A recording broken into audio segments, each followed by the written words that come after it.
So welcome to our first assignment. Our first assignment, of course, like in all decent programming classes, is printing Hello World. Now we're going to use the autograder for this. And so here we are, and let me scroll down. We have a demonstration, and it's kind of meta because that's the demonstration I'm doing right now. It's not all that meta. So here's an assignment. And assignments are a little bit different when you click them because there's the honor code, and you have to type your name and hit this checkbox to sort of point out that you're a human and that you're the right human, etc. And then it's going to launch the tool when you press Open Tool here in a new window. And here we go. And so basically this is a Python simulated environment.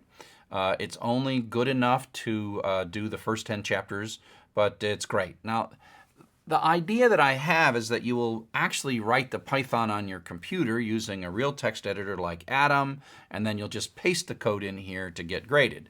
But we understand that if you're using an iPad or something else like that, that this might be the only way that you're going to do it. Or if you're in a school or something and they've only got Chromebooks, it's okay. You can do, but at some point, like by chapter 11, you need to have Python, but that's okay. So some of the buttons that you're going to see here, you won't see. These are the teaching assistant and configuration buttons, but you will see the check code and the reset code button.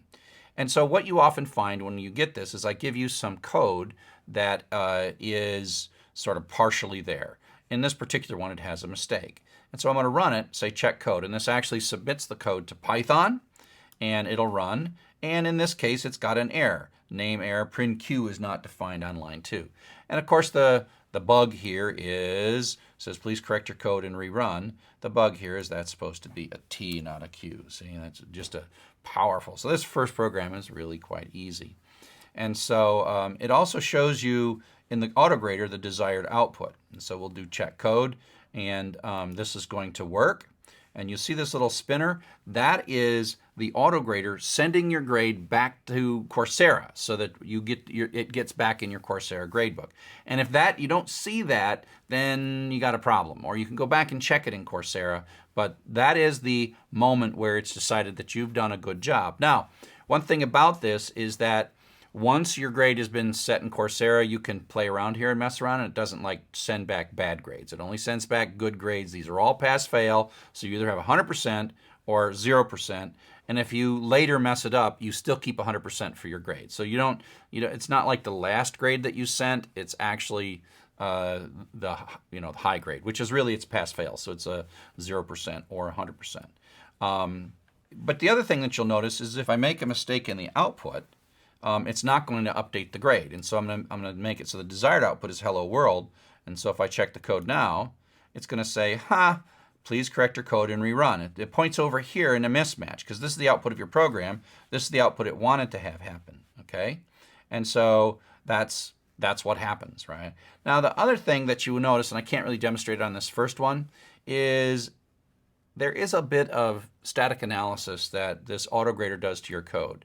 And it's like, you should have used a for statement in this problem, or you should have used the input statement in this problem, et cetera, et cetera, et cetera. And so that also can catch you if you sort of are supposed to compute something, but you just print out the answer. And so it's not just enough to match the output. You have to match the output, and it does a little bit of looking at your Python code to make sure your Python code makes some sense. Another thing that's cool about this is this View Grades button that you don't see, that we, the teaching assistants and teaching staff, see. If you're having problems on an assignment, you don't have to put your code in the forum. You can simply talk to a teaching assistant in the forum, and they can come into the assignment, and they can actually see your exact code sitting in the autograder. They can even run your code. And so it's a much better way to exchange code with the teaching assistants than sort of posting code in the forums. In the very last course, we do let you post code in the forums, but in the first 4, we don't. I know that's frustrating to people, but working code makes it too easy for people to just like cut and paste it, because people are like, oh, let me just finish this assignment. And if you don't struggle on the first few assignments and understand them, then you won't actually understand the 5th or 6th assignment. And so taking a shortcut by borrowing code from someone else is really just cheating yourself. And if you put bad code in the forum, that's even worse. You say, my code is broken and it doesn't work. And then students will be like, well, I'll just take your broken code. And so we just don't like putting code in the forum. And so That's basically the idea. Let me finish this and get it back correct again, so I print out the right output. So it runs it. You can have a syntax error, which I showed you. You can have an output error, but if the syntax is right and the output is right and you pass all the static checks, then it sends the grade back to Coursera and your grade is updated on Coursera. And then you just click the Done button when you're all done and you're back in Coursera. So I hope that was helpful to help get you through writing your first assignment for this class.